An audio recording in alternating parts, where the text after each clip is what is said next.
কত সুন্দর বিছানা, এই বিছানা জীবনে কোনোদিন চুরি করে বানাইতে পারবো না। বাচ্চার বিছানায় অল্প সময়ের জন্য একটু ঘুমায় বিশ্রাম নিলে শেষ রাতে উঠে বাসায় চলে যাব। বাদশাহ মনে মনে চিন্তা করে, এটাই তো চাইছিলাম। কথা কয় না। চার চোরাই ঘুমিয়ে পড়েছে। চারজন চোরাই যদিও ঘুমায়, একজন ঘুমায় না। তিনি বাদশাহ চিন্তা করে, আজকে যদি ঘুমায় তাইলে আমার সব শেষ হয়ে যাবে।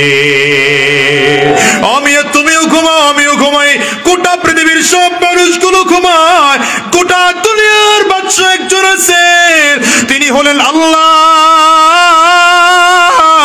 আমার আল্লাহ ঘুমান না। আল্লাহ বলেন, লা তাখুযুহু সিনাতুন ওয়ালা নাওম।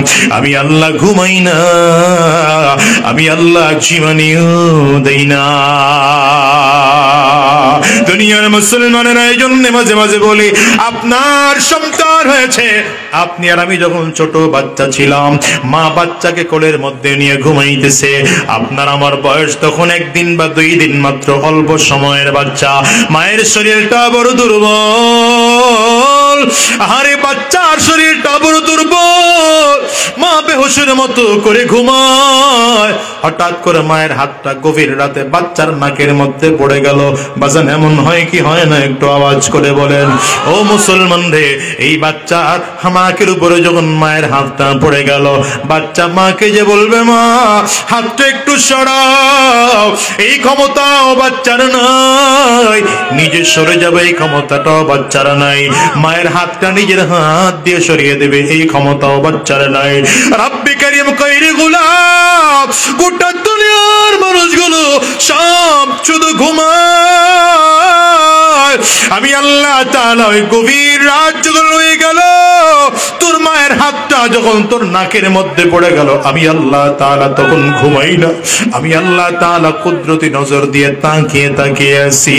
লা তাখুযুহু সিনাতুন ওয়ালা নাওম। আমি আল্লাহ যখন কুদরতি নজর দিয়ে তাকিয়ে দেখলাম তোর মায়ের হাতটা তোর নাকের মধ্যে পড়ে গেল, তখন আমি আল্লাহ তাআলা তোর মায়ের হাতটাকে আমি আল্লাহ কুদরতি হাত দিয়ে ধরে সরাইয়ে দিছি। বলেন, ওই সময় বাঁচিয়ে দিলেন কে? আরো জোরে বলো, কে? মুসলমানরা আজকে 4টা চোরাই যদিও ঘুমায়, কিন্তু বাদশাহ ঘুমায় না, বাদশাহ ঘুমায় না। আস্তে আস্তে করে বাদশাহ অপেক্ষা করতেছে কখন ফজরের সময় হবে। আজান হয়ে গেল। বাদশাহ তাড়াতাড়ি করে ঘর থেকে বের হইয়া দরজা বাহিরে দিয়ে তালা লাগিয়েছে, যেন তালি পর্যন্ত না দেওয়া যায়। বাহিরে দিয়ে তালা লাগাইয়া বাদশাহ নামাজের মধ্যে চলে গেল। ফজরের নামাজ শেষ করলেন, জল্লাদকে পাঠাইলেন, যাও তাড়াতাড়ি করে যাও, আমার বাড়িতে 4টা চোর আটকা পড়ে আছে, আমি ওদেরকে আটক করে রেখে আসছি, ওদেরকে অ্যারেস্ট করে নিয়ে আসো। আসলো আইন শৃঙ্খলার লোকজন গুলো এসে 4 চোরের হাতের মধ্যে হ্যান্ডকাপ পড়াইয়া আসামির কাঠ গড়ায় নিয়ে দাঁড় করিয়েছে। বাদশাহ আদালতের মধ্যে বসা, সিংহাসনে বিচারের মধ্যে বসা, চেয়ারের মধ্যে বসা আছে। মাননীয় আদালতের সামনে দাঁড়িয়েছে অ্যাডভোকেটরা। মাননীয় আদালত, 4টা চোরা বড় কঠিন চোরা, দেশের এমন কোনো জায়গা নাই 4টা চোরাই চুরি করে নাই। এই দেশের সব জায়গায় তারা চুরি করেছে, এদের বিরুদ্ধে অনেক অভিযোগ আছে। আমরা এদেরকে ধরার জন্য বহু চেষ্টা করেছি, পারি নাই। সুতরাং আজকে যেহেতু আপনার বাড়ির মধ্যে চলে আসছে, এমন শাস্তি দিবেন কিয়ামত পর্যন্ত জনমানুষের শাস্তির কথা মনে রাখে। সুতরাং আমাদের দাবি হলো 4 চোরাকে ফাঁসির কাস্টে ঝুলাইয়া জমিন থেকে বিদায় করে দেয়। এই কথা শুনে বাদশাহ হাতের মধ্যে কলম নিয়েছে, কাগজ নিয়েছে, এখনই রায় লিখে দিবে। 4টা চোরার মধ্যে থেকে 3জন চোখের পানিগুলো ফেলে ফেলে কান্না করে। একজন বাদশার দিকে তাকায়, আর এই 3জনের দিকে তাকায়, আর মিসকি মিসকি হাসে।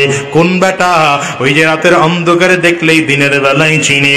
বাদশার দিকে তাকায় বলে, বাদশাহ, রাতের বেলায় চুরি করলাম 5 জন, এখন আসামির কাঠ গড়ায় দাঁড়ায় আছি 4 জন। একজন তো মনে হয় ওই সিংহাসনে বসা। বাদশা মিচকি হাসে দিছে, তাইলে তোরে আমারে চিনছো? এখন এই লোকটা দাঁড়ায় বলে, বাদশাহ আপনি না রাতের বেলা আমাদেরকে বলেছেন আপনি আমাদের বন্ধু ছিলেন, কত দুষ্টমি করেছি, কত কথাবার্তা বলেছি, আপনি না দাড়ি দিয়ে লাড়া দিলে ফাঁসির আসামি মুক্তি দিতে পারেন।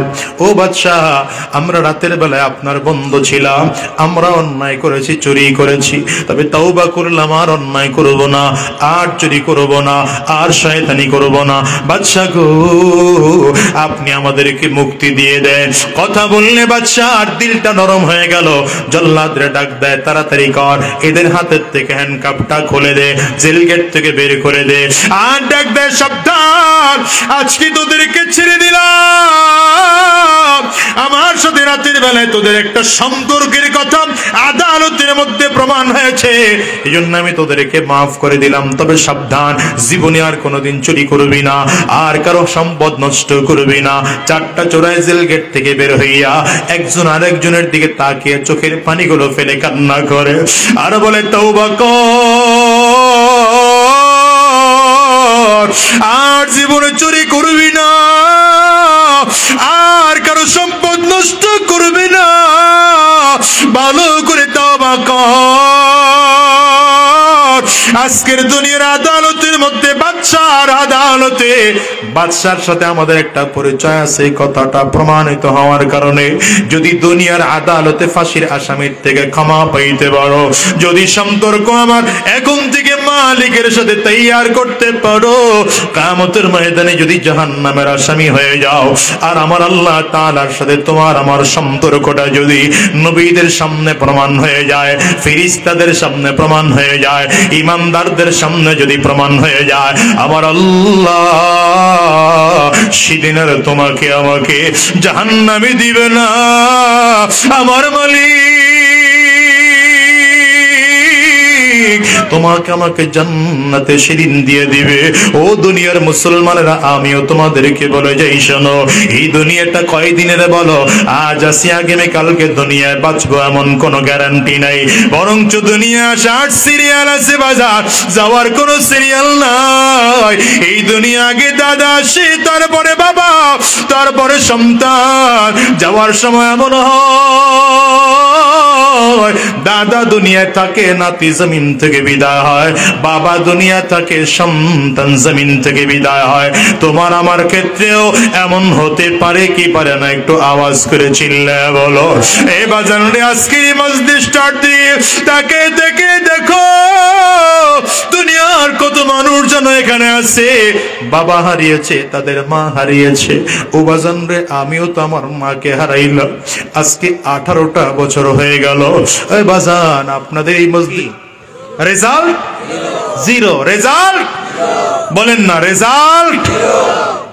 আসেন তো দেখি যারা আল্লাহর পাগল। কার পাগল? এই আল্লাহর পাগলদের দুনিয়ায় কিন্তু সম্মান কম, ইজ্জত কম, কথা কয় না, ঠিক না?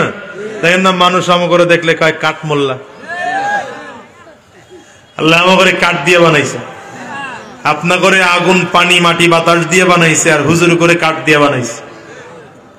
এই আলেমদেরকে দেখলে সমাজ কোন মূল্য দেয় না। তো বলেন তো আল্লাহর কাছে দাম আছে না নাই? কেমন দাম? নবীর একজন সাহাবী ছিলেন বিলাল, চিনেননি? কালো মানুষ। কেমন কালো?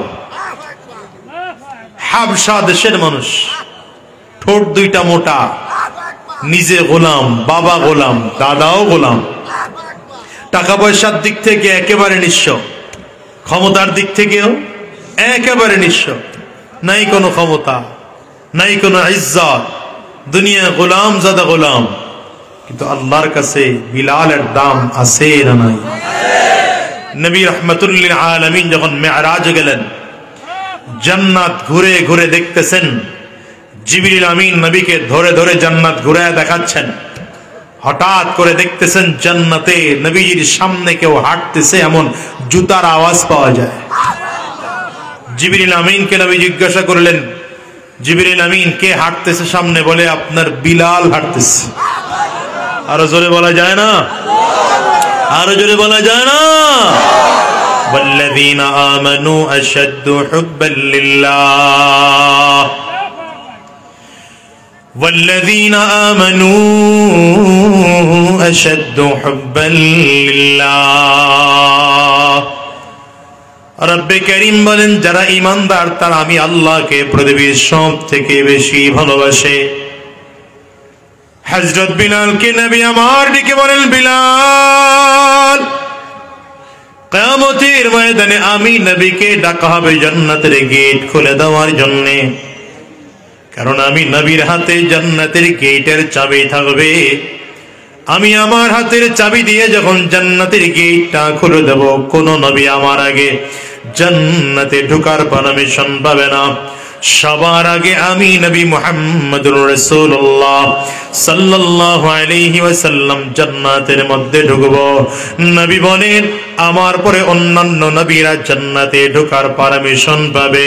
অন্যান্য নবীরা জান্নাতে ঢোকার পরে যখন নবীদের ঢোকার সিরিয়াল শেষ হয়ে যাবে, সবার আগে আবু বকর সিদ্দিক জান্নাতের মধ্যে ঢুকবে। কিন্তু রাহমাতুল লিল আলামিন বলেন সর্বপ্রথম আমি নবী যেই সাওয়ারিতে আরোহণ করে জান্নাতের মধ্যে ঢুকবো, সেই সাওয়ারির লাগাম ধরে ধরে তুমি বিলাল আমার আগে জান্নাতে যাইবা। এই হযরত বিলালের দুনিয়ায় কোনো দাম নাই, কিন্তু আল্লাহর কাছে বিলালের এত দাম।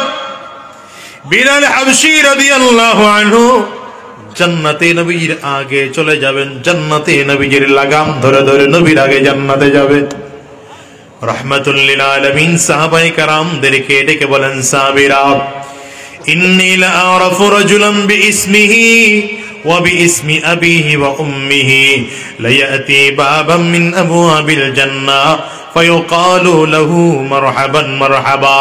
রাহমাতুল লিল আলামিন বলেন, সাহাবায়ে কেরাম, আমি এমন একজন লোকের নাম জানি, তার বাবার নামটাও জানি, তার বংশ পরিচয় ভালো করে জানি। এই লোকটা যখন কিয়ামতের ময়দানে জান্নাতের গেট দিয়ে ঢুকতে থাকবে, জান্নাতের ফেরেশতারা আমন্ত্রণ নিমন্ত্রণ জানানোর জন্য দুই দিক দিয়ে লাল গালিচা বিছিয়ে ফেরেশতারা কাতার করে দাঁড়িয়ে যাবে। আল্লাহর বান্দা যখন জান্নাতের গেট দিয়ে ঢুকতে থাকবে, ফেরেশতারা তাকে দেখে মারহাবা মারহাবা বলে নিমন্ত্রণ জানাবে। সাহাবায়ে কেরাম আগ্রহ নিয়ে বসে আছেন এমন দামি মানুষটাকে, আমরা তার নাম জানতে চাই। নবী আমার নাম বলেন না। হযরত সালমান ফারিসি রাদিয়াল্লাহু আনহু দাঁড়িয়ে গেলেন, পয়গম্বর এমন দামি মানুষটাকে আমরা একটু তার নাম জানতে চাই। নবী আমার ডেকে বললেন, নামটা জানতে চাও? তাইলে জেনে নাও লোকটা কেউ নয়, লোকটা আমার সাহাবী আবু বকর। আল্লাহু আকবার জোরে বলা যাবে না? রাহমাতুল লিল আলামিন ফজরের নামাজ পড়তে এসেছেন মসজিদে নববীর মধ্যে। নামাজ শেষ করে সাহাবায়ে কেরামদের মাঝে দাঁড়িয়ে বলেন, সাহাবীরা, ইন্নী রাআইতু কসরান ফি নাওমি, আজকের রাতে আমি নবী স্বপ্নের মধ্যে একটা দামি বিল্ডিং দেখলাম। দামি বিল্ডিংটা চারটা দেওয়াল দিয়ে তৈরি করা হয়েছে। এর মধ্যে একটা দেওয়াল মণিমুক্তা দিয়ে তৈরি করা হয়েছে, একটা দেওয়াল স্বর্ণ দিয়ে তৈরি করা হয়েছে, একটা দেওয়াল জবরদস্ত পাথর দিয়ে তৈরি করা হয়েছে, একটা দেওয়াল ইয়াকুত পাথর দিয়ে তৈরি করা হয়েছে। এই দেওয়ালগুলো বানাতে গিয়া মাঝখানে কোনো বালু আর সিমেন্ট ব্যবহার করা হয় নাই, মাঝখানে ব্যবহার করা হয়েছে মিশকুয়ার আম্বর। নবী আমার বলেন নিচের ফ্লোরটা বানানো হয়েছে জাফরান দিয়া। রাহমাতুল লিল আলামিন বলেন, এত দামি বিল্ডিং দেখে জিজ্ঞাসা করলাম, লিমান হাদা, এত দামি বিল্ডিংটা কার? আল্লাহর এক ফেরেশতা এসে দাঁড়িয়ে বললেন, পয়গম্বর এটা ফাতাব মিন কুরাইশ, এটা জান্নাতি একজন কুরাইশ বংশের একজন যুবকের।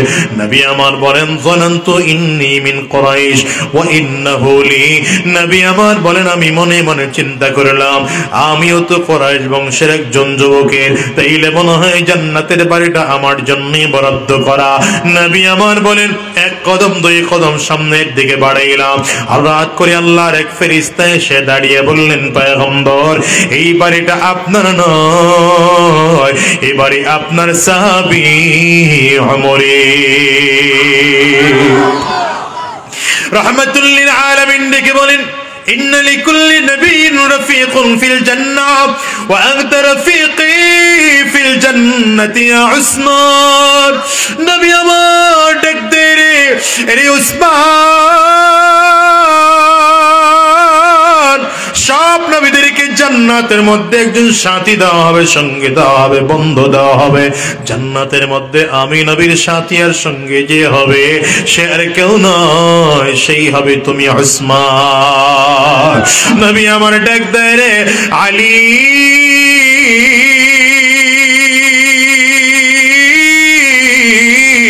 জান্নাতের মধ্যে আমার বাড়িটা যেখানে হবে তোমার বাড়ি আমার নবীর বরাবর সামনেই হবে।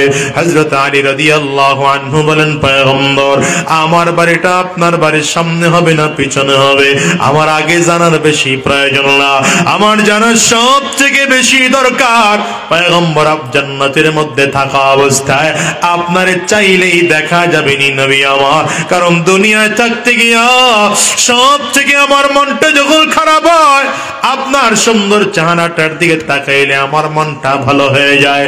আমি সাহাবায়ে কেরামদের প্রিয় কাজ ছিল আমার নবীজির সুন্দর চেহারার দিকে তাকিয়ে থাকা। এজন্য নবীজির কন্যা ফাতেমা জাহরা রাদিয়াল্লাহু আনহা বলেন মাঝে মাঝে আমার কলিজার টুকরা হাসান আর হুসাইনের ক্ষুধা লাগতো, ওরা ক্ষুধার কারণে কান্নাকাটি করতো, আমি ওদেরকে কোলে করে নিয়ে আমার বাবা বিশ্বনবীর সামনে হাজির করে দিতাম। রাহমাতুল লিল আলামিনের চেহারাটা দেখলেই আমার হাসান আর হুসাইন ক্ষুধার কথা ভুলে যেত। এইজন্য আবু বকর সিদ্দিক বলেন পয়গম্বর দুনিয়ার মধ্যে আমি আবু বকরের কাছে সবথেকে প্রিয় জিনিস হলো তিনটা, এর মধ্যে এক নম্বর প্রিয় আন-নাজরু ইলা ওয়াজহি রাসূলিল্লাহ। পয়গম্বর আপনার সুন্দর চেহারার দিকে তাকায়া তাকা আমি আবু বকরের কাছে প্রিয়। দ্বিতীয় নম্বর প্রিয় ইনফাকু মালি আলা রাসূলিল্লাহ। আবু বকর সিদ্দিক বলেন পয়গম্বর আমার কাছে দ্বিতীয় নম্বর প্রিয়, আমার যত সম্পদ আছে আপনার জন্য খরচ করা আমার কাছে বড় প্রিয়। তিন নম্বর প্রিয় আমার একটা বাচ্চা মেয়ে আছে, আমার বারবার মনটায় চায় আপনি নবীর কাছে আমার মেয়েকে বিয়ে দেব।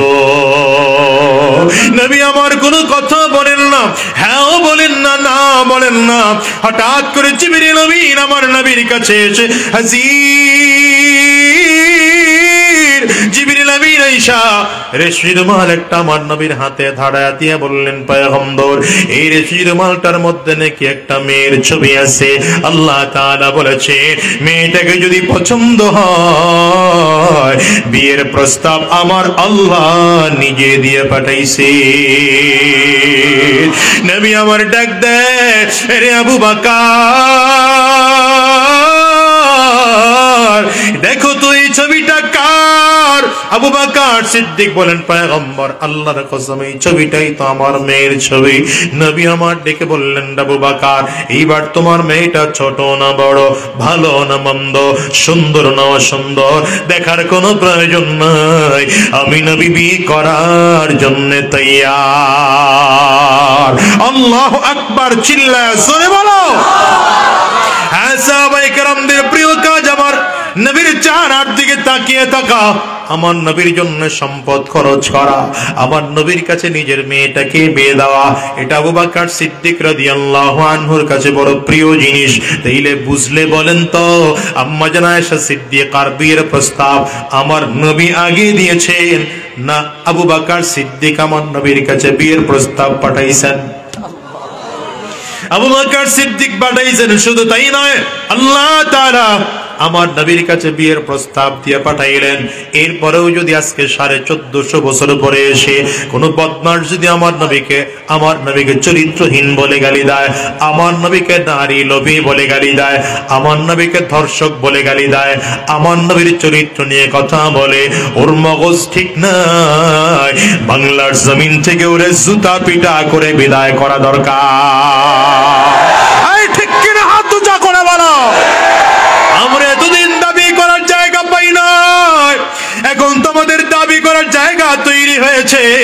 কারণ আমাদের ধর্ম উপদেষ্টা এমন একজন মানুষকে পেয়েছি যিনি আমাদের মতো একজন আলেম মানুষ, যিনি একজন দ্বীন প্রেমী মানুষ, যিনি একজন ইসলাম ওয়ালা মানুষ। আমরা ধর্ম উপদেষ্টার মাধ্যমে দাবি জানাতে চাই, বাংলার জমিনে সংবিধানে নতুন করে আইন পাশ করতে হবে। এই বাংলাদেশে যদি কেউ আমার নবীকে গালি দেয়, ইসলামকে নিয়ে কটূক্তি করে, কোরআন নিয়ে মন্তব্য করে, আল্লাহকে নিয়ে মন্তব্য করে, ওকে ফাঁসির রায় কার্যকর করে বাংলাদেশের সংবিধান আইন পাশ করতে হবে। ঠিক কিনা আওয়াজ করে বলো।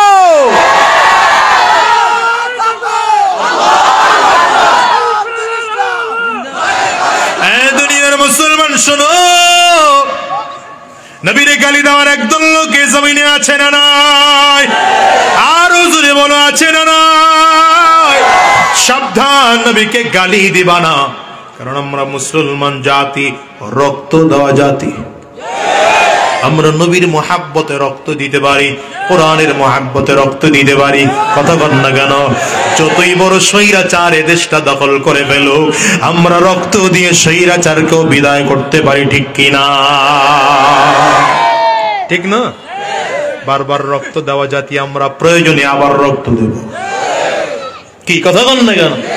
প্রয়োজনে আবার রক্ত দেব, কারণ আমরা 47 একবার রক্ত দিয়েছি ইংরেজদেরকে দেশ থেকে বিদায় করার জন্য, 71 আবার রক্ত দিয়েছি এদের স্বাধীন করার জন্য, আবার 24 রক্ত দিয়েছি স্বৈরাচার জালিমকে জমিন থেকে বিতাড়িত করার জন্য। প্রয়োজনে বাংলাদেশে উলামায়ে কেরামদের নেতৃত্বে আরেকটা বার ডাক আসবে, আবার ময়দানে নামবো, রক্তের দরকার হলে রক্ত দেব, জীবন দেওয়ার দরকার হলে জীবনটাকেও দেব, তবু বাংলার জমিনে কোরআনের শাসন কায়েম করে ছাড়ব। এই তুই আর কারা কারা, তুই হাত উঁচা করে দেখাও।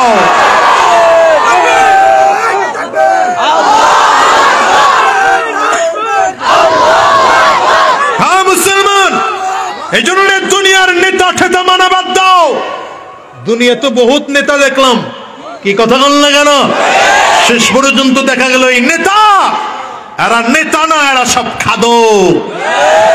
বাংলাদেশটারে এরা ডাইনিং টেবিল বানায় লইছে, দাস্তারখান বানিয়ে নিয়েছে। ঠিক কিনা বলেন? যারাই ক্ষমতায় যায় তারাই ডাইরেক্ট দাস্তারখানে বসে যায় খানা খাওয়ার জন্য। কি কথা বলেন না কেন? আপনি ঘরে দাওয়াত দিয়া ঘরে নিলেন মেহমান, ঘরওয়ালা কি অবস্থায় আছে, ঘরে খানা পাকানো আছে কিনা খোঁজ খবর নেই, ও ডাইরেক্ট বসে গেল কোথায়? কথা বল না তো। আপনি বাড়ি করে ওখানে পাকানোর জন্য খানা আনলেন না, চাউল আনলেন না, চুলা আনলেন না, আপনার বেডরুম ঠিক নাই, আপনার ড্রয়িং রুম ঠিক নাই, কিন্তু আপনি ডাইরেক্ট গিয়ে ডাইনিং টেবিলে খাইতে বসে গেলেন। এ বাংলাদেশে আমরা যাদেরকে বারবার করে বিশ্বাস করে ক্ষমতায় বসিয়েছি, এরা কেউ দেশের উন্নতি করে নাই, বারবার করে জনগণের সাথে ছল ছাতুরি করেছে, জনগণের ইমেজ নিয়ে খেলেছে। এরা বারবার ক্ষমতায় বসে দেশের টাকা লুণ্ঠন করে বিদেশ পাচার করেছে। ঠিক কিনা বলো? খালি কায়া পরিবর্তন হয়েছে, খাওয়া পরিবর্তন হয় নাই। কথা বলেন না কেন? এতদিন লাল মিয়া খাইতো, এখন কালা মিয়া খায়। এতদিন কে খাইতো, এখন কে খায়? খাওয়ান বন্ধ হয়েছে নাকি? কথা কয় না? এতদিন মামায় খাইতো, এখন চাচায় খায়। এই বাংলাদেশে নতুন কোন খাদককে আমরা দেখতে চাই না। এখন ইসলামকে ক্ষমতায় দেখতে চাই, উলামায়ে কেরামদেরকে ক্ষমতায় দেখতে চাই, সৎ যোগ্য আদর্শবান মানুষদেরকে ক্ষমতায় দেখতে চাই, যাদের মাধ্যমে দেশ সুন্দর হবে, দেশে বৈষম্য থাকবে না, দেশে কারো প্রতি জুলুম করা হবে না, ইনসাফের বিচার প্রতিষ্ঠা করা হবে, যার মাধ্যমে কোরআন কায়েম হবে। ঠিক কিনা আওয়াজ করে বলো। তৈরি আছেন তো? তৈরি আছেন তো? এই জন্য বলেছি, নেতা মানো তো নবীকে মানো। নেতা বানাও তো কাকে? স্টেজের লোকজন কথা কয় না, কাকে? আয় বলো কাকে? তোমার নেতা, আমার নেতা, বিশ্ব নবী বলেন না তো আপনারা, জোরে ঝামেলা আছে তো। তোমার নেতা আমার নেতা, আমরা সবাই রাসূল সেনা, আমরা সবাই রাসূল সেনা। পারবেননি স্লোগান দিতে? আওয়াজে মনে হয় না পারবেননি। আমি 5 আগস্টের পরে স্লোগান বলেছিলাম, সব নেতার কবর দে, নবীর উম্মত খবর দে। নেতা পাই নাই তো 5 আগস্ট, 4 আগস্ট নেতা খুঁজে পাই নাই, 3 আগস্ট যখন নেমেছিলাম তখনও নেতা খুঁজে পাই নাই। এখন তো ডানে বামে কত নেতা, হ্যাঁ, উপরে নেতা, নিচে নেতা, ডাইনে নেতা, বামে নেতা, সামনে নেতা, পিছনে নেতা, গাছে ঝুলে নেতা, ফেস্টুনে ঝুলে নেতা, ছোট নেতা, বড় নেতা, পাত্তি নেতা, ডুপ্লিকেট নেতা। কথা আসতে বলে তো, হ্যাঁ ঠিক না, ঠিক না? কিন্তু ছাত্র বৈষম্য বিরোধী ছাত্র আন্দোলনের সাথে আমরা রাজনৈতিক কোন নেতা পাই নাই।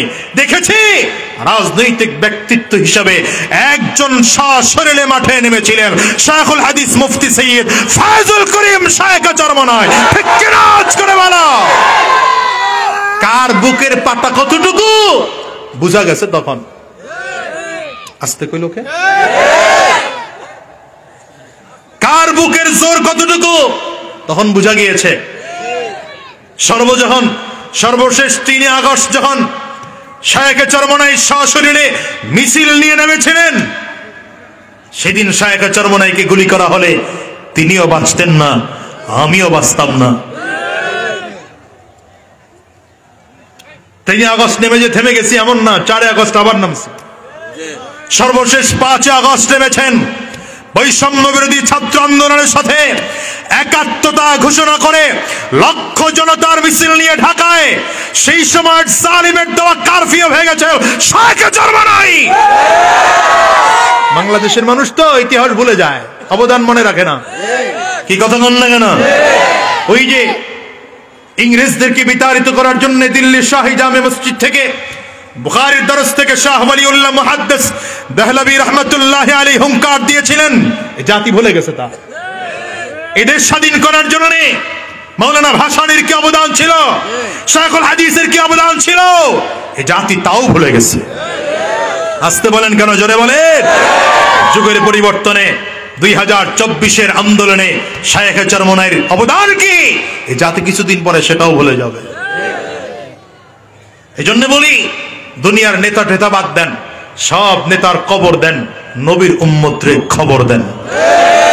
কি কথা নয় না? সব নেতার কবর দাও, নবীর উম্মত খবর দাও। বুঝেননি কথা? বুঝেন? পারবেন স্লোগান দিতে? গলা কাঁপে তো, পারবেন? কাশি দেন, গলা ক্লিয়ার করেন, ভালো করে কাশি দেন, গলা ক্লিয়ার করেন। আজকে স্লোগান শিখাই দেয়া যায় কচুয়ার মুসলমানদের। ইমানের পাওয়ারে জোর কমে গেছে গা, ভেতরে কুফর ঢুকছে, শিরিক ঢুকেছে, বিদআত ঢুকেছে। এটাকে ইমানের প্রেসার দিয়ে বের করতে হবে। কাশি দেন, গলা ক্লিয়ার করেন, আয় ভালো করে কাশি দেন, ক্লিয়ার করেন। মাশাআল্লাহ। এবার 2 হাত টান টান করে উঁচা করেন, টান টান করে উঁচা করেন। ডানে আর বামে তাকিয়ে দেখেন হাত কে তুলে নাই, হাতটা ধরে তুলে দেন। হ্যাঁ, হাতটা ধরে তুলে দেন, হাতগুলো মুঠ করেন, ঝাঁকি দেন, জোরে সরে ঝাঁকি দেন, শরীরের মধ্যে একটা স্পিড আসুক। দেন ঝাঁকি, হাতগুলো মুঠ করে ঝাঁকি দেন। এরপরে তাকবীর হবে। এবার কণ্ঠের পুরোটা আওয়াজ ছেড়ে দিয়ে একটা তাকবীর হবে। মুসলমান রেডি? হয় না? রেডি?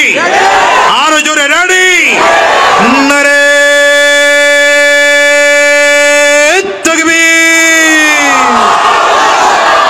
হলো না, আওয়াজ হলো না, আরো জোরে লাগবে, আরো জোরে লাগবে। রাজি? জোরে রাজি? নারে তাকবীর, আরো জোরে নারে তাকবীর। তোমার নেতা আমার নেতা বিশ্বনবী মুস্তাফা, আমরা সবাই রাসূল সেনা, ভয় করি না বুলেট বোমা। নারে তাকবীর, হাত নামছে কেন? 2 হাত উঁচা কইরা নারে তাকবীর। কোরআন সুন্নাহর আলো, কোরআন সুন্নাহ যেখানে, আলেম উলামা যেখানে, দিয়ে ঠিক আছে তো? আরো উঁচা করেন, স্লোগান বহুত বাকি আছে। দিয়েছি তো রক্ত, দিয়েছি তো রক্ত,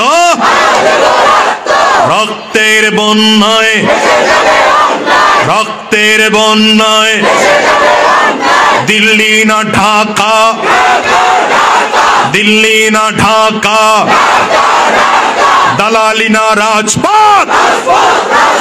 হ্যাঁ, দালালি কিন্তু শুরু হয়ে গেছে অলরেডি, দালালি কিন্তু অলরেডি শুরু হয়ে গেছে। কথা কয় না? এতদিন মামুর দালালি করতো, এখন চাচার দালালি করে। এতদিন সলিমুদ্দির দালালি করতো, এখন আবার কলিমুদ্দির দালালি করার মতো একদল লোক তৈরি হয়ে গেছে। এই দালালদেরকে চিহ্নিত করতে হবে। ঠিক কিনা আওয়াজ করে বলো। কেন বলছি জানেন? কেন বলছি জানেন? আলহামদুলিল্লাহ, এখন মনে হচ্ছে বাংলাদেশের বাতাসে ইসলামের ঘ্রাণ, সুঘ্রাণ আসতেছে। বাংলাদেশের আকাশে কোরআন কায়েমের এক অবস্থা দেখা যায়। আলহামদুলিল্লাহ, মেঘ সরে যাচ্ছে। উলামায়ে কেরাম হাতে হাত মিলাতে শুরু করেছে, উলামায়ে কেরাম কাছে আসতে শুরু করেছে। খুব শীঘ্রই ইনশাআল্লাহ উলামায়ে কেরাম এক প্ল্যাটফর্মে দাঁড়াবেন। সেদিন সব একত্রিত হয়ে যাব, ইসলাম কায়েম করব। কোন বাতিলকে জায়গা দেওয়া যাবে না। দুই হাত উঁচা করে, দুই হাত উঁচা করে বলো, এক মত খাড়া করা।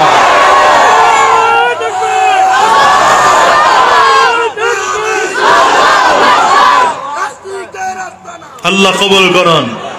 জোরে বলেন, আওয়াজ করে বলেন। রাগ করতেছেন? অসুবিধা আছে? সমস্যা হইতেছে? ওয়াল্লাযীনা আমানু আশাদ্দু হুব্বান লিল্লাহ। রব্বে কারীম বলেন, ওয়াল্লাযীনা আমানু আশাদ্দু হুব্বান লিল্লাহ। আল্লাহ বলেন, যারা ঈমানদার তারা আমি আল্লাহকে সব থেকে বেশি ভালোবাসে। যারা ঈমানদার তারা আমি মালিককে সব থেকে বেশি ভালোবাসে। দুনিয়ার মুসলমান হিসাব করে দেখেন, আবু বকর সিদ্দিক রাদিয়াল্লাহু আনহু ইন্তেকালের পরে রেজাল্ট 0 নয় বরং হিরো। ওমর ফারুক রাদিয়াল্লাহু আনহুর ইন্তেকালের পরে রেজাল্ট 0 নয় বরং হিরো। উসমান বিন আফফান, আলী রাদিয়াল্লাহু আনহুর রেজাল্ট ইন্তেকালের পরে 0 নয় হিরো। চিল্লায় বলেন ঠিক কিনা? নবী আমার, হযরত আমার নবীর দিকে তাকিয়ে হযরত বিলাল বলেন, পয়গম্বর আমার বাড়িটা জান্নাতের মধ্যে, আপনার বাড়ির সামনে হবে না পেছনে হবে? জানার বেশি প্রয়োজন না, আমার জানার বেশি দরকার। পয়গম্বর, জান্নাতের মধ্যে আমার বাড়িটা যেখানে হবে, আমি মনটায় চাইলে আপনার সুন্দর দেখা যা চেহারা দেখা যাবে নি। নবী আমার ডাক দেয় রে বিলাল, আমার নবী ডাক দেয় রে আলী, জান্নাতে আমার তোমার বাড়িটা এমন সুন্দর করে সিটিং ফিটিং করে দেওয়া হবে, জানালার পর্দা সরাইবা, দরজার পর্দাগুলো সরাইবা, সরাসরি আমি নবীর চেহারা দেখতে পাইবা। 14 বার পিছন দিকে কি, পিছন দিকে কি আপনার লোক কয়জন এসে আপনার দেখা লাগবে কেন?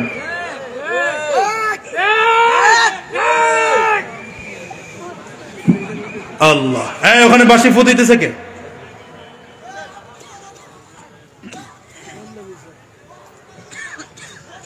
মাহফিল গুলো ইদানিং সার্কাস হয়ে গেছে। লোকজন আসলে বসবে, যে যেখানে আছে বসে যাবে, তার মতো তারে বসাই দিবেন, শেষ। আল্লাহ, এই জন্যই সাহাবায়ে কেরাম ইন্তেকাল করেছেন, মৃত্যুর পরে তাদের রেজাল্ট 0 না হিরো? দুনিয়ার পাগলদের রেজাল্ট কি দেখলাম? হিরো না 0? তাইলে বলেন, আবার পাগল হব কার? আঙ্গুলটা উঁচা করে চিৎকার করে জোরে, আরো জোরে, পাগল হব কার? আরো জোরে বলো, কার? দুনিয়ার পাগল হয়ে লাভ নাই। কথা বলে না, দুনিয়ার পাগল হয়ে, দুনিয়ার পাগল হয়ে লাভ নাই। দুনিয়ার ক্ষমতার পেছনে দৌড়াইয়ে লাভ নাই, টাকা পয়সার পেছনে দৌড়াইয়ে লাভ নাই, ক্ষমতার পেছনে দৌড়াইয়ে লাভ নাই। পাগল হও, তাইলে একজনের পাগল হও। চিল্লায় বলো, তিনি কে? আরো জোরে বলো, তিনি কে? মালিকের পাগল হলে লাভ কি জানো? সুলতান মাহমুদ গজনবী রহমতুল্লাহ আলাইহি ভারতবর্ষের একজন বড় আলেম ছিলেন, বড় বাদশাহ ছিলেন। তিনি যে একদিকে যেমন বাদশাহ ছিলেন তেমন বড় দিনদার মানুষ ছিলেন। কিন্তু আল্লাহর বান্দার এক চমৎকার অভ্যাস ছিল, রাতের অন্ধকারে ঘুরে ঘুরে ঘুরে ঘুরে মানুষদের খোঁজ খবর নিতেন। কে কি অবস্থায় আছে এলাকার মানুষদের খবর নেওয়ার জন্য রাস্তায় চলতেন। একবার রাস্তা দিয়ে হেঁটে যায়, তাকিয়ে দেখে 4 জন লোক রাস্তার। আপনার মতো লোক পারে ডিস্টার্ব করতে?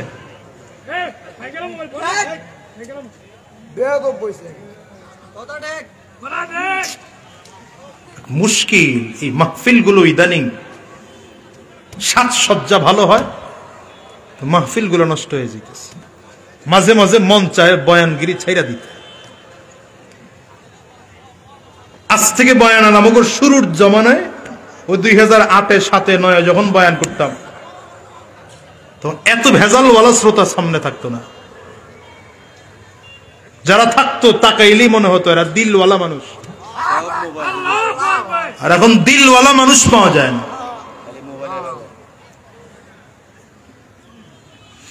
সুলতান মাহমুদ গজনবী রহমতুল্লাহি আলাইহি রাস্তা দিয়ে হাঁটে,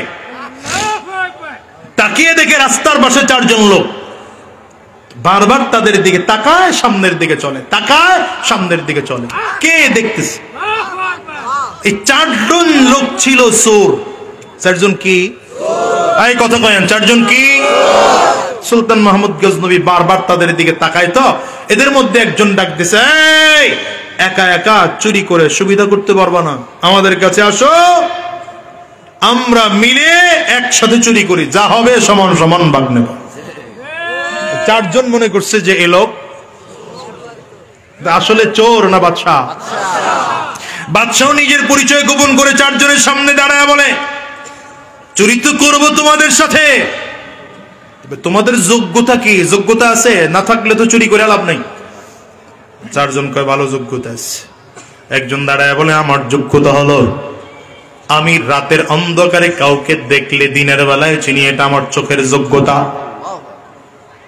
আর একজন বলে, আমার যোগ্যতা হাতের মধ্যে রাতের অন্ধকারেও যদি কোনো তালার সামনে গিয়ে, তালাবদ্ধ দরজার সামনে গিয়ে তালি দিলেই দরজাটা খুলে যায়।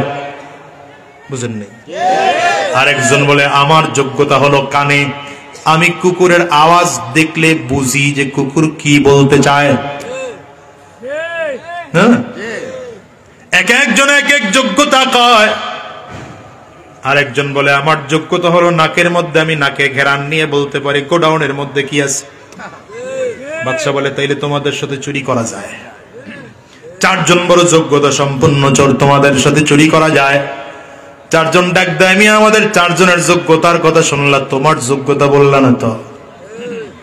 বাদশা কি যোগ্যতার কথা বলবে? চুরির যোগ্যতা তো নিয়ে আসে নাই। হঠাৎ করে ডেকে বলে, আমার যোগ্যতা কি জানো? আমার যোগ্যতা দাড়ির মধ্যে, আমি যদি দাড়ি সোজা সোজি লাড়া দেই তো ফাঁসি, আসামি ফাঁসি হয়ে যায়। আর যদি ডানে বামে লাড়া দেই, ফাঁসির আসামিও মুক্তি পেয়ে যায়। দেখো, এটি তোমার দরকার, এইটি তোমার দরকার। যদি ধরা পড়ে যায় তাইলে অন্তত দাড়ি দিয়া লাড়া দিয়া মাপ দিয়ে দাও। বাদশা ডেকে বলে, আজকে তাইলে কার বাড়ি চুরি করা যায়, চলো। এবার 5 চোরাই মিলে পরামর্শ করে। এখন চোরা 5 জন হয়েছে না? 4 জন, আর বাদশাও তো এখন চোরের কাতারে। 5 চোরাই মিলে পরামর্শ করে, জীবনে বহুত জায়গায় চুরি করলাম, মেম্বারের বাড়ি চুরি করলাম, চেয়ারম্যানের বাড়ি চুরি করলাম, এমপির বাড়ি চুরি করলাম, মন্ত্রীর বাড়ি চুরি করলাম, অনেক জায়গায় চুরি করছি, কাজ হলো না। এবার যদি চুরি করতেই হয়, বাদশার বাড়ি চুরি করব।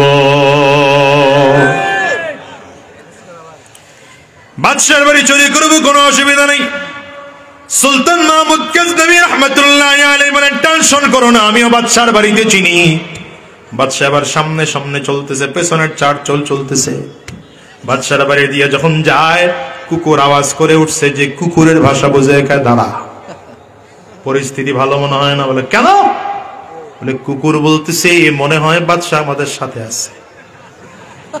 কেমনে বুঝলি? বলে, কুকুর বলে, বাড়ির লোকজন সাবধান, বাদশাহ তার মেহমান নিয়ে ঢুকতেছে। বাকি 4 জন দিছে ধমক, তা বেটা তোর মাথা খারাপ হয়ে গেছে। এ বেটা তো আসলেও বুঝছে, বেটাই তো আসলেও বুঝছে, কিন্তু বাকি চারজনে ধমক দিয়ে বসাই দিয়েছে, কি বুঝোস বেটা, চুপ থাক। চলে গেছে বাদশার ঘরের মধ্যে, নাকে ঘেরান নিয়ে ওই লোকটা বলে এই গোডাউনের মধ্যে 30 কোটি টাকা আছে। কথা কয় না, যেমন এক প্রজেক্টের নাকের ঘেরান লয়ে 30,000 কোটি টাকা বিদেশ পাচার করছে। আমার কথা কয় না, এরা ফিরেস্তা নামক দেশের লোকজনই, বড়জন বড়জন, ছোট জনে না। এক প্রজেক্ট থেকে 30,000 কোটি টাকা খাইছে। আপনি কি মনে করছেন এমনি এমনি ব্যাংক বন্ধ হয় নাকি? বহু কারণ আছে ব্যাংক বন্ধ হওয়ার পেছনে। আজকে ব্যাংকের লেনদেন বন্ধ হয়ে গেল, কারণ হলো স্বৈরাচারের গোষ্ঠীরা এমন খাওয়া খেয়েছে, ব্যাংকের গতি শেষ। 5 কোটি টাকাওয়ালা ব্যাংকের কাছে চেক লয়ে গেলে কয় দেওয়া যাবে, 5,000 টাকা দেওয়া যাবে। কথা কয় না, জাতির কপালে ঝাড়ুর বাড়ি। কোন দিকে হাঁটছো খবর নাই, খালি এর ক্ষমতায় উঠাও ওর ক্ষমতায় বসাও, লাভ কি মিয়া?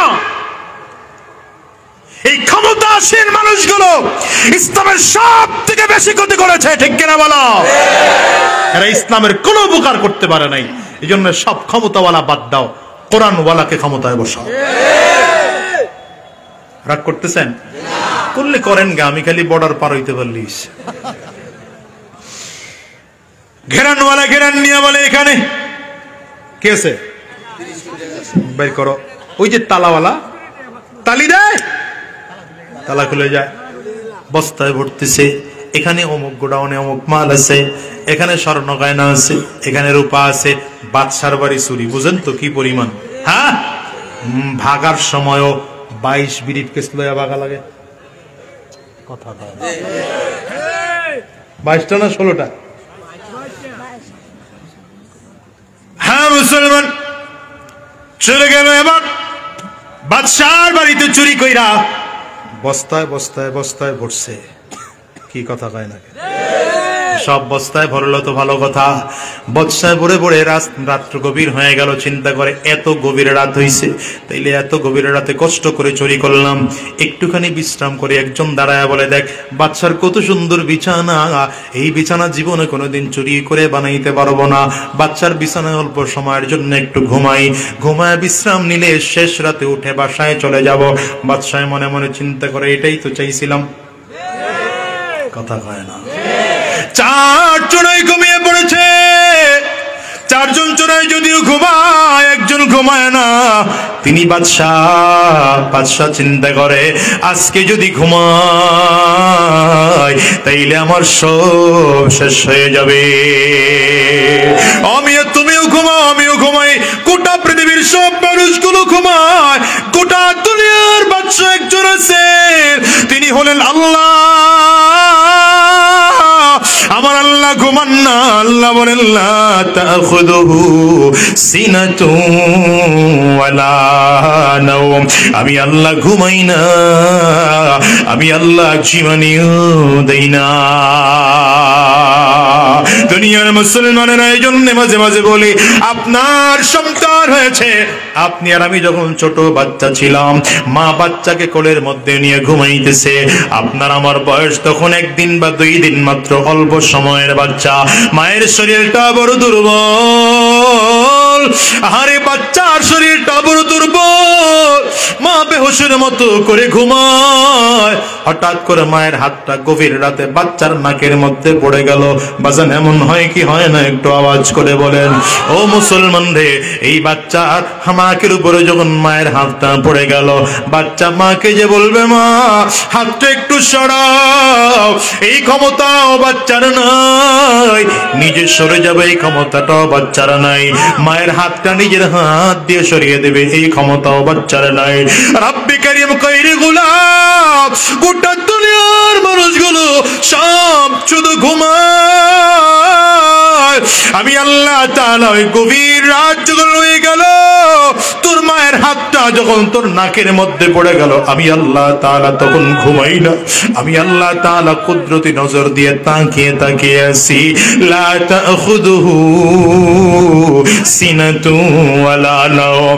আমি আল্লাহ যখন কুদরতি নজর দিয়ে তাকিয়ে দেখলাম তোর মায়ের হাতটা তোর নাকের মধ্যে পড়ে গেল, তখন আমি আল্লাহ তাআলা তোর মায়ের হাতটাকে আমি আল্লাহ কুদরতি হাত দিয়ে ধরে সরাইয়ে দিছি। বলেন ওই সময় বাঁচিয়ে দিলেন কে? আরো জোরে বলো কে? মুসলমানরা আজকে চারটা চোরায় যদিও ঘুমায়, কিন্তু বাদশাহ ঘুমায় না, বাদশাহ ঘুমায় না। আস্তে আস্তে করে বাদশাহ অপেক্ষা করতেছে কখন ফজরের সময় হবে। আজান হয়ে গেল, বাদশাহ তাড়াতাড়ি করে ঘর থেকে বের হইয়া দরজা বাহিরে দিয়ে দিয়ে তালা লাগিয়েছে, যেন তালি পর্যন্ত না দেওয়া যায়। বাহিরে দিয়ে তালা লাগাইয়া বাদশাহ নামাজের মধ্যে চলে গেল। ফজরের নামাজ শেষ করলেন, জল্লাদকে পাঠাইলেন, যাও তাড়াতাড়ি করে যাও, আমার বাড়িতে চারটা চোর আটকা পড়ে আছে, আমি ওদেরকে আটক করে রেখে আসছি, ওদেরকে অ্যারেস্ট করে নিয়ে আসো। আসলো আইন শৃঙ্খলার লোকজনগুলো এসে চার চোরের হাতের মধ্যে হ্যান্ডকাপ পড়াইয়া আসামির কাঠ গড়ায় নিয়ে দাঁড় করিয়েছে। বাদশাহ আদালতের মধ্যে বসা, সিংহাসনে বিচারের মধ্যে বসা, চেয়ারের মধ্যে বসা আছে। মাননীয় আদালতের সামনে দাঁড়িয়েছে অ্যাডভোকেটরা। মাননীয় আদালত, চারটা চোরা বড় কঠিন চোরা, দেশের এমন কোন জায়গা নাই চারটা চোরাই চুরি করে নাই। এই দেশের সব জায়গায় তারা চুরি করেছে, এদের বিরুদ্ধে অনেক অভিযোগ আছে। আমরা এদেরকে ধরার জন্য বহু চেষ্টা করেছি, পারি নাই। সুতরাং আজকে যেহেতু আপনার বাড়ির মধ্যে চলে আসছে, এমন শাস্তি দিবেন কিয়ামত পর্যন্ত জনমানুষের শাস্তির কথা মনে রাখে। সুতরাং আমাদের দাবি হলো চার চোরাকে ফাঁসির কাস্টে ঝুলাইয়া জমিন থেকে বিদায় করে দেয়।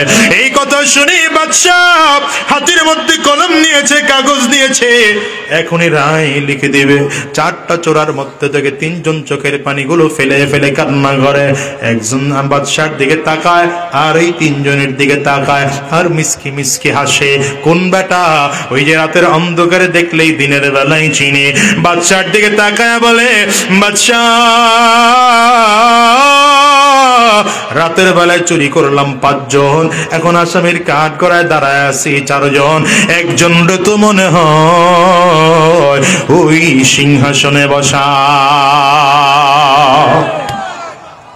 বাদশা মিচকি হাসে দিছে, তাইলে তুই আমারে চিনছো? এখন এই লোকটা দাঁড়ায় বলে, বাদশাহ, আপনি না রাতের বেলা আমাদেরকে বলেছেন আপনি আমাদের বন্ধু ছিলেন, কত দুষ্টমি করেছি, কত কথাবার্তা বলেছি, আপনি না দাড়ি দিয়ে লাড়া দিলে ফাঁসির আসামি মুক্তি দিতে পারেন। ও বাদশাহ, আমরা রাতের বেলায় আপনার বন্ধু ছিলাম, আমরা অন্যায় করেছি, চুরি করেছি, তবে তওবা করলাম আর অন্যায় করব না, আর চুরি করব না, আর শয়তানি করব না। বাদশাহ গো, আপনি আমাদেরকে মুক্তি দিয়ে দেন। কথা বললে বাদশাহ আর দিলটা নরম হয়ে গেল। জল্লাদরে ডাক দেয়, তাড়াতাড়ি কর, এদের হাতের থেকে হ্যান্ডকাপটা খুলে দে, জেল গেট থেকে বের করে দে। আর ডাক দেয়, সাবধান, আজকে তোদেরকে ছেড়ে দিলাম, আমার সাথে রাতের বেলায় তোদের একটা সম্পর্কের কথা আদালতের মধ্যে প্রমাণ হয়েছে, এই জন্য আমি তোদেরকে মাফ করে দিলাম। তবে সাবধান, জীবনে আর কোনোদিন চুরি করবি না, আর কারো সম্পদ নষ্ট করবি না। চারটা চোরাই জেল গেট থেকে বের হইয়া একজন আরেকজনের দিকে তাকিয়ে চোখের পানিগুলো ফেলে কান্না করে, আর বলে, তওবা কর, আর জীবনে চুরি করবি না, আর কারো সম্পদ নষ্ট করবি না, ভালো করে তওবা কর। আজকের দুনিয়ার আদালতের মধ্যে, বাদশার আদালতে, বাদশার সাথে আমাদের একটা পরিচয় আছে, কথাটা প্রমাণিত হওয়ার কারণে যদি দুনিয়ার আদালতে ফাঁসির আসামির থেকে ক্ষমা পাইতে পারো, যদি সম্পর্ক আমার এখন থেকে মালিকের সাথে তৈয়ার করতে পারো, কিয়ামতের ময়দানে যদি জাহান্নামের আসামি হয়ে যাও, আর আমার আল্লাহ তাআলার সাথে তোমার আমার সম্পর্কটা যদি নবীদের সামনে প্রমাণ হয়ে যায়, ফেরেশতাদের সামনে প্রমাণ হয়ে যায়, ঈমানদারদের সামনে যদি প্রমাণ হয়ে যায়, আমার আল্লাহ সেদিন আর তোমাকে আমাকে জাহান্নামে দিবে না। আমার মালিক তোমাকে আমাকে জান্নাতে সেদিন দিয়ে দিবে। ও দুনিয়ার মুসলমানেরা, আমিও তোমাদেরকে বলে যাই, শোনো, এই দুনিয়াটা কয়দিনের বলো? আজ আসি আগামী কালকে দুনিয়ায় বাঁচবো এমন কোনো গ্যারান্টি নাই, বরঞ্চ দুনিয়া আসার সিরিয়াল আছে, বাজার যাওয়ার কোনো সিরিয়াল নাই। এই দুনিয়া আগে দাদা আসে, তারপরে বাবা, তারপরে সন্তান। যাওয়ার সময় এমন হয় দাদা দুনিয়া থাকে, নাতি জমিন থেকে বিদায় হয়, বাবা দুনিয়া থাকে, সন্তান জমিন থেকে বিদায় হয়। তোমার আমার ক্ষেত্রেও এমন হতে পারে কি পারে না? একটু আওয়াজ করে চিল্লে বলো। এই বাজান রে, আজকের মজলিসটা দিয়ে তাকে দেখে দেখো, দুনিয়ার কত মানুষ যেন এখানে আছে, বাবা হারিয়েছে, তাদের মা হারিয়েছে। ও বাজান রে, আমিও তো আমার মাকে হারাইলাম, আজকে 18টা বছর হয়ে গেল। এই বাজান, আপনাদের এই মজলিসের মধ্যে কার কার মা নাই? আপনারাও হাতটা উঁচা করে দেখা। কার কার ঘরে বাবা নাই? হাতটা উঁচা করে দেখাও। হাতগুলো তুলে রাখো, নামায়ও না, হাতগুলো তুলে রাখো। আর চোখের পানিগুলো ফেলে একটু কান্না করো। দেখো তো যুবকেরা, আমার তাকায় তাকায় দেখুক মা হারা মানুষদের চোখের পানি কেমন হয়, বাবা হারা মানুষগুলোর চোখ দিয়ে কেমন করে পানি বের হয়। আরে যুবক, এই মানুষগুলো হাত তুলেছে, কারো চোখের কোটায় পানি। আহারে তাকায় দেখো মাহারা মানুষগুলোর দিলের হালাত কেমন। তোমরা বাসায় যে দরজার মধ্যে টোকা লাগাইবা, কারণ মা দরজা খুলবে। আমি আজাদি বাসায় গিয়ে দরজার মধ্যে টোকা দিলে আমার মা দরজা খুলবে না। বাজানটা অনুরোধ করে গেলাম, আজকের এই মজলিসটার থেকে ওয়াদা করে বের হও। হায়রে, দুনিয়ায় কয়দিন থাকবো? জমিন থেকে কখন চলে যাব জানি না। যখন জমিন থেকে চলেই যাব, আর হারাম রাস্তায় চলবো না, শয়তানি রাস্তায় চলবো না, গুনাহের পথে চলবো না। আজকের ময়দান থেকে ওয়াদা করে বিদায় হও। এতগুলো মানুষের মধ্যে কার হাত জানি মালিকের কাছে কবুল হয়ে যায়, কার তওবা যেন আল্লাহর কাছে কবুল হয়।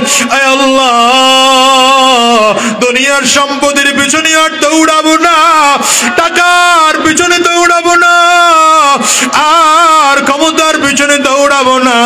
আয় আল্লাহ, এখন থেকে তোমার গোলাম হয়ে থাকবো।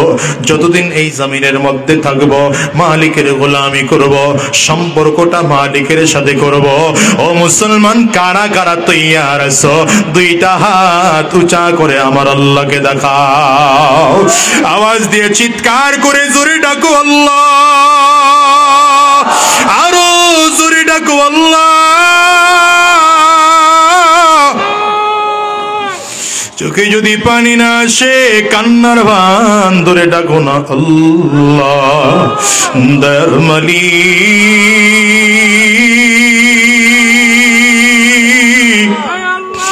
আয় আল্লাহ, যতজন মানুষ আমরা দুইটা হাত বাড়াইলাম, আয় আল্লাহ, সবাই মিলে ওয়াদা করলাম হারাম রাস্তায় চলবো না, শয়তানি রাস্তায় চলবো না, গুনাহের পথে চলবো না।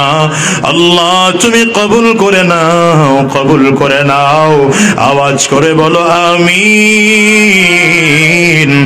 জবান খুলে চিল্লা বলো আল্লাহুম্মা আমিন। আমার ভাইরা, সময় আর লম্বা দেওয়ার মতো সময় হচ্ছে না, সুতরাং এখন হযরত মাওলানা মুফতি ইব্রাহিম খলিল মাদানী সাহেব আছেন, খুব মূল্যবান সংক্ষিপ্ত সময় আলোচনা করবেন। আর আপনাদের আজকের কাঙ্ক্ষিত মেহমান, এ বাংলাদেশের লক্ষ কোটি মানুষের প্রাণ প্রিয় ব্যক্তিত্ব, আহলুস সুন্নাত ওয়াল জামাতের একচ্ছত্র তরজমান হযরত মাওলানা হাফিজুর রহমান সিদ্দিক কুয়াকাটা হুজুর আলহামদুলিল্লাহ চলে আসছেন আমাদের মাঝে।